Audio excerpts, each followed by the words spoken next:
Alright, so Namaste Poonam ma'am, the people present here right now are Ahan Rishi, Samaya Vasudeva, a third windlist, and the teacher we're interviewing, Poonam ma'am. So, Poonam ma'am, if you could describe your role as a career counselor for all three campuses in just a short phrase, how do you describe it and why?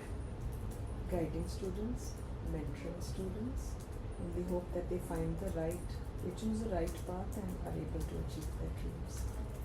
Alright, so that's great to hear, ma'am. And a lot of students, when going along this path, choose to start their own social project or a passion project.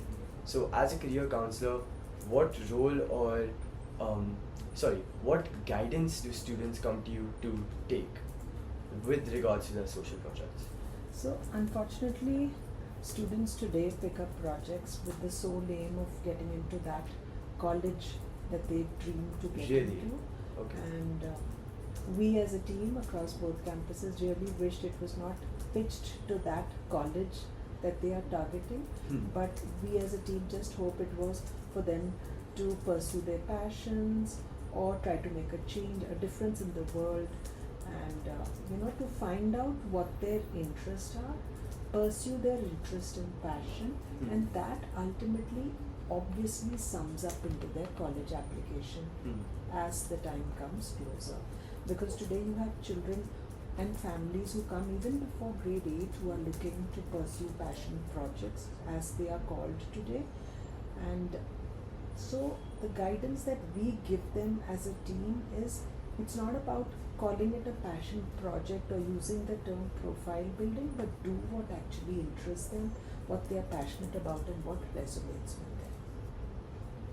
That's, I think, a great policy to follow. And following up your answer on that, do students often ask about specific resume relevance in regards to a specific school when making that project? And how many students, if you had to give us a rough idea, out of a cohort would follow that kind of an approach?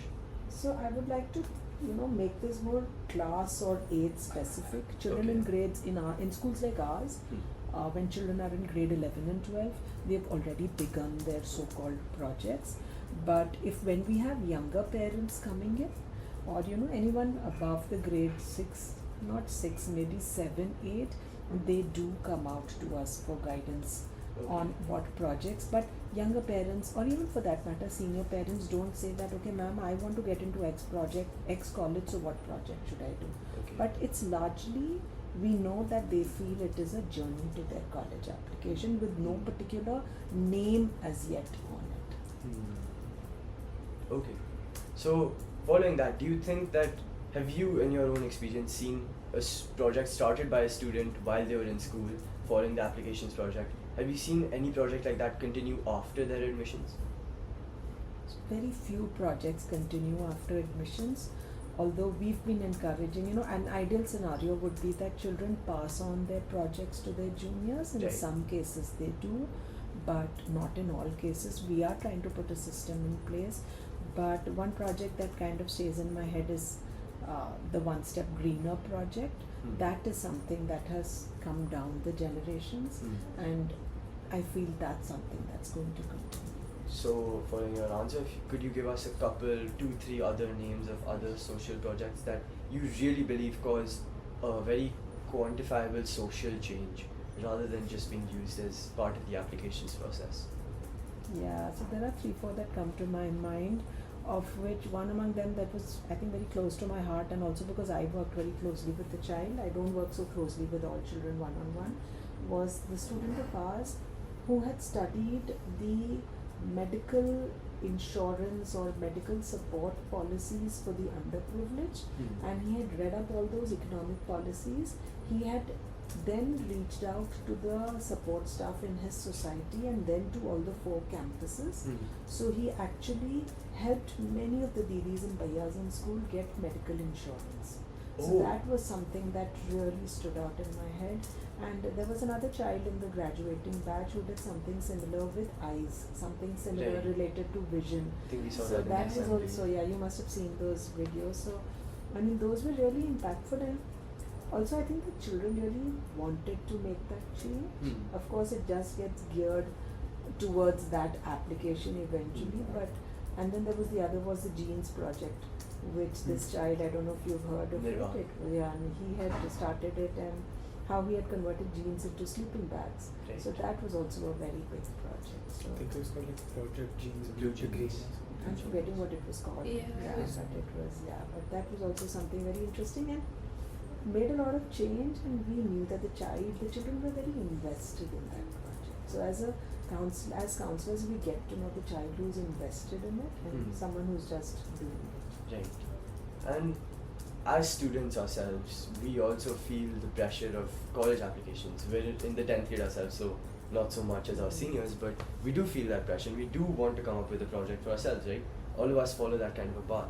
So how do you think a student can balance genuine community engagement with the pressure that we face of college applications and profile building? I think there is, I cannot deny it, there is a lot of pressure in the multitasking, doing your project as well as, being on top of academics.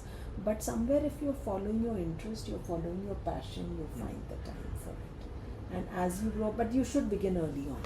If it's begun early on, and it's like saying if I'm interested in gardening, I will find time for it come what may. The same applies to children. You're interested, you're passionate, you will find time. It's like sports kids, children who pursue sports. I personally believe that any kid who's playing sports is a champion at multitasking.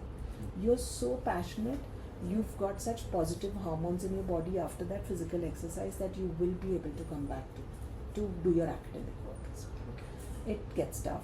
There's no denying that. It is tough, really tough, but somewhere the balance has to happen.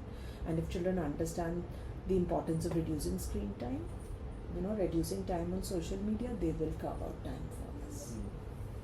So just to wrap up our discussion today, if you had to give a piece of guidance or advice to students creating their projects right now on how they can create a project that is sustainable after their own after they depart for college, even if they don't have siblings, just the project itself, and B, how they can despite it being something that may have come out of their passion, how they can really utilize it to its fullest when it comes to college applications.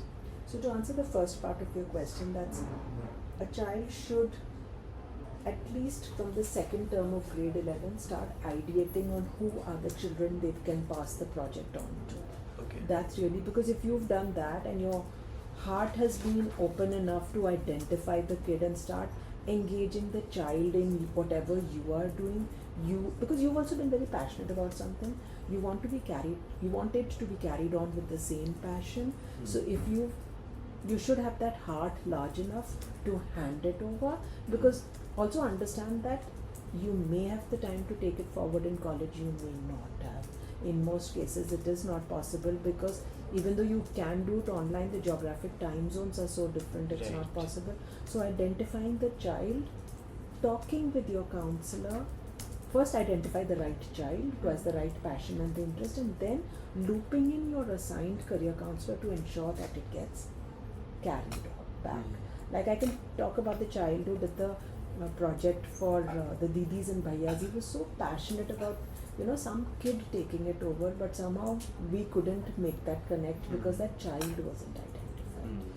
And the second part of your question I've forgotten, you'll have to repeat it again. Mama was asking that obviously social change is something that is hard to bring about when you come up with a project that you have to execute quickly in senior school, but at the same time everybody wants to project it as a long scale impactful project in their college applications, so which may not always require the same things as real social change. So to balance those two, what can someone do?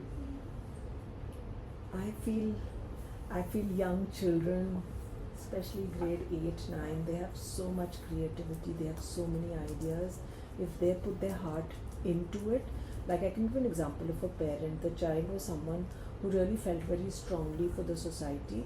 So the parent could actually also have the means and resources to take the child to different NGOs to see what kicked the child, where was the interest area of the child, and then he's picked up a project. So if you're able to identify it and begin early on, that is the right time. and that then you will automatically find the calling, and children are better than us at any idea. Once they've kind of got an idea, we can help them polish it and frame it and narrow it down, but that initial idea has to come from the child's interest and passion. Or they can come and talk to us about, okay, I'm interested say in reading, what can I do? Like right now I have a student in grade 8 who's very passionate about gardening, so we are talking about how we could take that forward. Okay. That's perfect. Thank you so Thank much, you, ma'am. ma'am. Much Thank fun. you. Good luck.